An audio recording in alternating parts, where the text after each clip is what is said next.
Aristotle was Plato's student and said that there's a natural element, there's a biology, a moving thing kind of thing, that there's truths that you can know through math and exactness, 90-degree angles, tonal scales and sound, so they thought. But then there's also a natural element. There's no mathematical truth that says an acorn grows to a tree. It's just what happens in the environment, and questioning all those things. Now, I forget where that kind of jumps forward to, but in the allegory of the cave, it's recognition of a lot of the senses that exist. When you step outside of the cave and you realize that everything that you perceive to be a truth, when you're looking at these shadows of people walking around and talking. All right, so I want to explain. What the So I read it, or I read as much as I could of it, and then I watched videos of it and all that shit. The allegory of the cave is essentially, I think it was 4 individuals that were chained inside of a cave, and they're chained in a way that they're only staring at one wall. They can't move anywhere. They're just fucking looking at a wall, and it's dark, and there's a flame lit up behind them far enough that it's not burning them or anything. And it's projecting their shadows against it projects the wall. their shadows, but also other shadows, and they only see shadows. Can you imagine a world where you're in a fucking cave and you're chained down and you're staring at a wall in a cave, and there's just nothing but shadows on the wall, and that's all you saw in your entire fucking life? What's the like? You would think that, okay, these shadows must be real. This is reality. This is what reality is. It's just fucking that shadows. Questioning of reality. And the allegory goes, so one of those guys breaks out of his chains or some shit. I don't fucking know how it goes, but he gets out of the chains, and he turns around and walks out of the cave, and for the first time in his life sees the world. I mean, it's gonna be fucking crazy bright. He sees the sun. He sees like the world, people walking around, and he's like, oh shit, like that. What I saw, what I thought was real, is not real. This is actually the real world, right?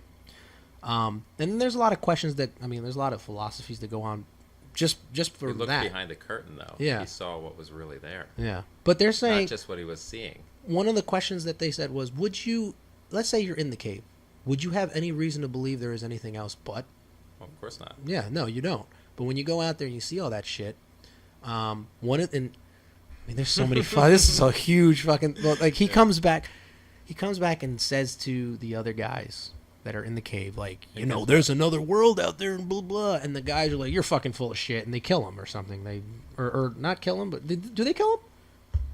Actually, I don't remember, but I think they want to kill him. They did not accept what he said. Yeah, they rejected and it. were like, they did not jump up and down and go, oh my god, that's amazing. They're like, that is ridiculous. But that's so. That's amazing fucking allegory. How did Plato? What was that 2,000 years ago or some shit? Thousands of years Psycho. ago. 400 or 500 BC. It's imagine doing that experiment. But that was the questioning. That was the questioning of what it meant to have different senses and whether is right or wrong. Is it all mathematics, or that kind of questioning is what philosophy is. That questioning of any type of question that's worth asking.